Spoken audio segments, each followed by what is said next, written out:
السلام علیکم ورحمۃ اللہ وبرکاتہ۔ 18 اکتوبر 1965 کو بھارتی ریاست مہاراشٹر کے شہر ممبئی میں پیدا ہونے والے ڈاکٹر ذاکر نائک پیشے کے لحاظ سے تو ایک MBBS ڈاکٹر ہیں، لیکن انہیں دعوتی دین کا شوق تبلیغ اسلام کی طرف لے آیا۔ انہوں نے 1991 میں بھارتی شہر ممبئی میں اسلامک ریسرچ فاؤنڈیشن کے نام سے ایک ادارے کی بنیاد رکھ دی۔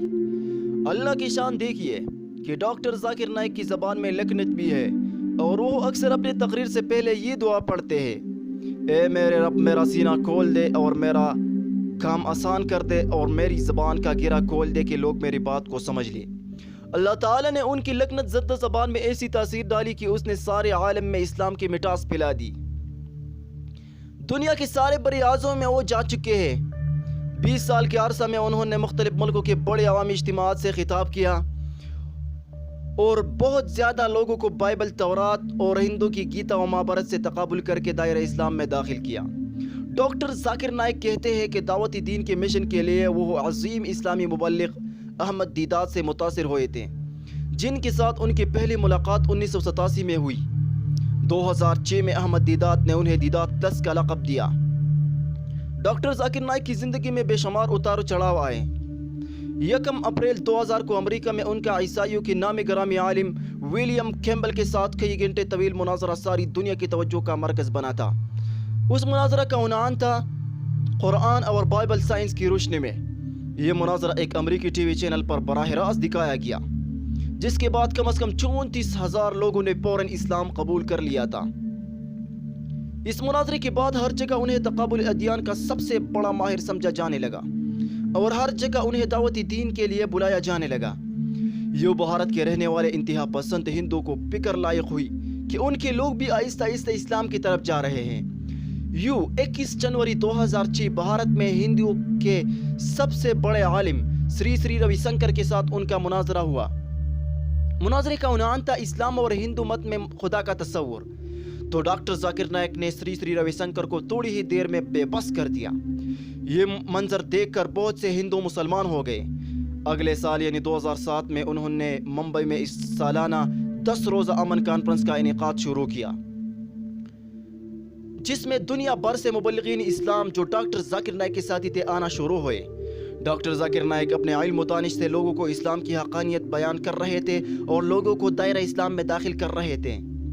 یہ سلسلہ 2012 تک جاری رہا، جب اس کانفرنس میں ریکارڈ 10 لاکھ لوگ شریک ہوئے تو بھارتی انتہا پسند ہندو سماج ہل کر رہ گیا۔ ان دنوں بھارت میں نریندر مودی کو وزیر اعظم بنائے جانے کی مہم عروج پر پہنچنے لگی، تو انتہا پسند ہندو تنظیمیں متحرک ہو چکی تھی۔ انہوں نے یہ کہہ کر کہ ڈاکٹر ذاکر نائک کو کانفرنس کرنے سے رکوایا کہ ڈاکٹر ذاکر نائک ہندو مت کی توہین کر رہے ہیں۔ اس پر ڈاکٹر ذاکر نائک نے کانفرنس چنئی میں منعقد کرنے کا اعلان کیا، تو وہاں بھی ایسی ہی صورتحال پیدا کر دی گئی۔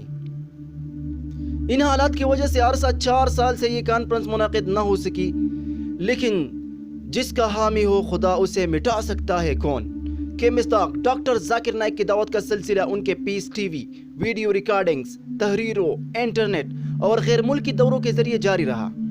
پیس ٹی وی نے ایسی مقبولیت حاصل کی کہ اس کی ناظرین کی تعداد 10 کروڑ سے تجاوز کرنے لگی۔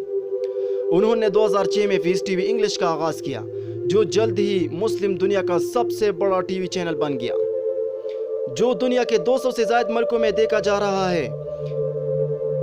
اس کے اب بھی 25% ناظرین غیر مسلم ہیں۔ انہوں نے 2011 میں بنگلہ جبکہ 2015 میں چینی زبان میں چینل کی نشریات کا آغاز کیا۔ ڈاکٹر ذاکر نائک کے لیے اس سے پہلے مشکل مرحلہ اس وقت آیا جب جون 2010 میں انہوں نے کینیڈا اور برطانیہ کے دورے کی تیاری کی، تو وہاں موجود قادیانی لابی نے حکومتوں سے شکایت کی کہ یہ مبلغ قادیانیوں اور مقامی حکومتوں کے لیے خطرہ ہے۔ انہیں داخلے سے روک دیا گیا۔ یہ بات تو سب جانتے ہیں کہ قادیانی فتنے کی بنیاد جس انگریز نے رکھی وہ اب بھی ان کی ہر طرح مدد کر رہے ہیں۔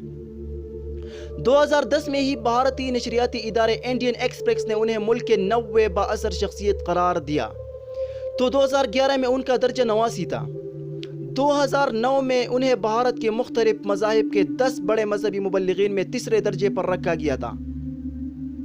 2011 سے 2014 تک امریکہ کے جارج ٹاؤن یونیورسٹی نے انہیں دنیا کے 500 بااثر ترین شخصیات میں مسلسل برقرار رکھا۔ ان کی انہی خدمات کے اعزاز میں 29 جولائی 2013 کو انہیں متحدہ عرب و امارات کے نائب صدر اور دبئی کے حکمران شیخ محمد بن راشد المکتوم کے جانب سے 2013 کے بہترین مسلم شخصیت قرار دے کر بین الاقوامی قرآن ایوارڈ دیا گیا، جس کے ساتھ انہیں 7.5 لاکھ درہم انعامی رقم ملی جو انہوں نے پیس ٹی وی کے لیے وقف کی۔ اسی سال انہیں ملیشیا کے بادشاہ نے ملک کا سب سے بڑا ایوارڈ عطا کیا۔ 16 جنوری 2014 کو شارجہ کے حکمران شیخ ڈاکٹر سلطان بن محمد القاسمی نے اسلام کے لیے خدمات پر شارجہ ایوارڈ سے نوازا۔ 25 اکتوبر 2014 میں انہیں گیمبیا کے یوم آزادی کا واحد مہمان خصوصی بنا کر مدعو کیا گیا تھا، جہاں انہیں ڈاکٹریٹ کی اعزازی ڈگری دی گئی۔ 1 مارچ 2015 کو سعودی فرمانروا شاہ سلمان بن محمد عبدالعزیز نے خود مسلم دنیا کا سب سے بڑا تمغہ شاہ فیصل ایوارڈ عطا کیا، جس کے ساتھ ملنے والی 7.5 لاکھ ریال کے انعامی رقم انہوں نے اسلامک ریسرچ فاؤنڈیشن کو عطیہ کر دی۔ اس وقت فیس بک پر ان کے پیج دنیا کے تمام شخصیات میں سب سے مقبول اور سب سے زیادہ پسندیدگی حاصل کرنے والا اعزاز رکھتا ہے، جو 1.5 کروڑ سے زائد لائکس لے چکا ہے۔ اب ڈاکٹر ذاکر نائک ملیشیا میں مقیم ہے اور ہندوں نے ان کا جینا تنگ کر رکھا تھا اور ان کو انڈیا سے بے دخل کر دیا تھا، تو اسی وقت ان کو سعودی عرب کی حکومت نے شہریت دی اور اس کے بعد ملیشین حکومت نے بھی ان کو شہریت دی۔ اللہ سبحانہ و تعالی ڈاکٹر ذاکر نائک کی حفاظت فرمائے، آمین۔